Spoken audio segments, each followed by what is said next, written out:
بسم اللہ الرحمن الرحیم۔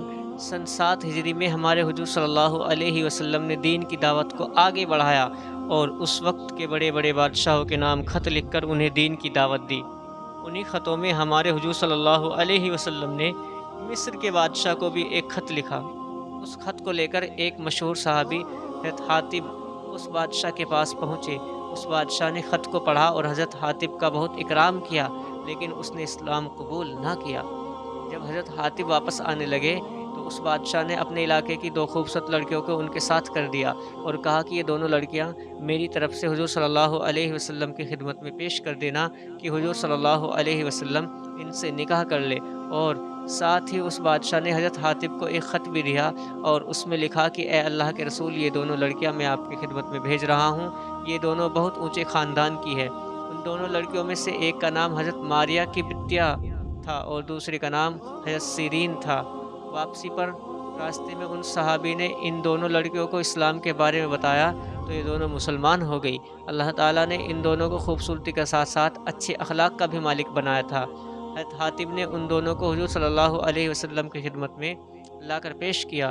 حضور صلی اللہ علیہ وسلم نے حضرت ماریہ کو اپنے لیے رکھ دیا اور حضرت سیرین کو حضرت حسان کی ملکیت میں دے دیا۔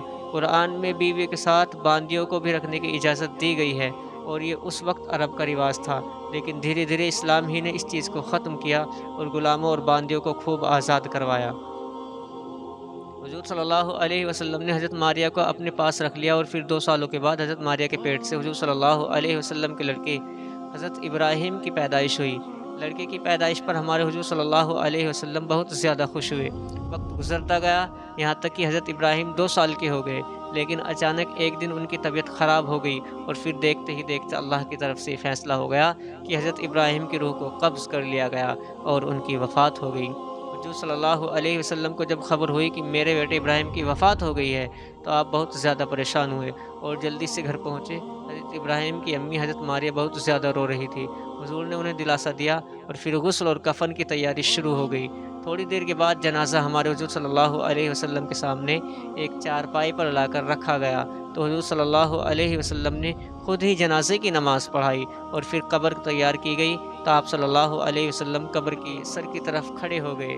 حضرت فضل اور حضرت اسامہ نے حضور صلی اللہ علیہ وسلم کے بیٹے ابراہیم کو اٹھا کر قبر میں اتارا تو جس وقت حضرت ابراہیم کو قبر میں رکھا گیا تو ہمارے حضور صلی اللہ علیہ وسلم کی آنکھوں سے آنسو بہنے لگے اور پھر آپ صلی اللہ علیہ وسلم نے بہت زیادہ پریشانی کے عالم میں فرمایا کہ اے ابراہیم، موت کا وعدہ تو سچ ہے اور ہم میں سے ہر ایک کو ایک دن مر کر جانا ہے۔